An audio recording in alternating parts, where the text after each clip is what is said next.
Minasan konnichiwa. Today I'm so excited. We get to learn the rules for sumo wrestling. Sumo is a massive part of Japanese culture. It has been for centuries and centuries, and there's a lot that goes into it, more than most people suspect. So let's check out the rules. Here we go. Okay, this reading is broken into two parts, the dohyo and sumo rules. So let's zoom in. First, let's learn about the dohyo.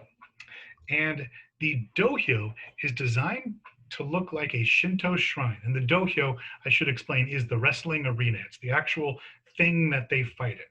So, starting over, the dohyo is designed to look like a Shinto shrine. Sumo is more than just wrestling. It is actually a Shinto ritual dating back hundreds of years. In the early days of sumo, the match was seen as a competition between the clans.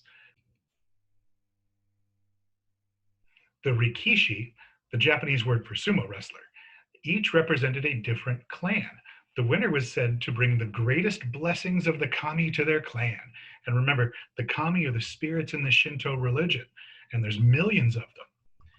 The dohyo is actually blessed by Shinto priests before tournaments. This makes the dohyo a sacred place for as long as the tournament goes on and is treated with the same respect as other Shinto shrines. That's pretty amazing. And we have a good close up here of the dohyo itself, broken into different parts. Of course, there's the roof, the curtain, which we see in the purple on the right, different colored tassels, each tassel having a significance.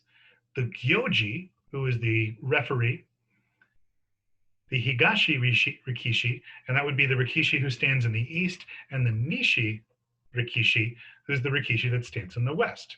They have starting lines, there's a straw bale step. It's very, very traditional and very, very intentional. Well, let's learn about the rules of sumo. This is so cool. All right, sumo rules. The object of a sumo match is for the rikishi, that's the wrestler, to force his opponent out of the dohyo or make him touch the surface with any part of his body other than the soles of his feet. If any part of the rikishi's body, even the tip of a finger, touches the ground or touches outside the straw bales, marking the circle, he loses. If both rikishi go flying out of the ring, the one who hits the ground first loses, not the one who went out first. Rikishis are allowed to slap, push, trip, flip their opponents, but kicking, striking with fists, hair pulling, eye gouging, grabbing the vital organs, and choking are prohibited. Prohibited means not allowed.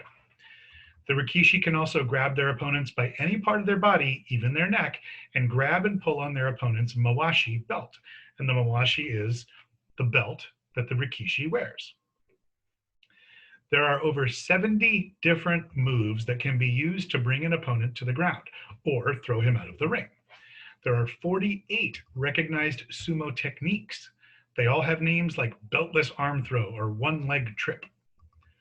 There are no size or weight limits in sumo because professional sumo does not adopt weight classes. It is common to see a huge rikishi compete against a much smaller man. It is not unusual for one rikishi to face an opponent that is twice his own weight. But while bulk often works to a rikishi's advantage, speed, timing, and balance can also determine the outcome of a match. And smaller, faster rikishi often please the spectators by pulling off upset victories over larger opponents. All right, well, clearly with 48 recognized moves, 70 different moves, 48 techniques and 70 moves, there's a lot more to sumo we could learn, but I think we're good with the basics for now. And that, my friends, is information about the dohyo being basically a Shinto shrine for the purposes of the competition and some of the rules.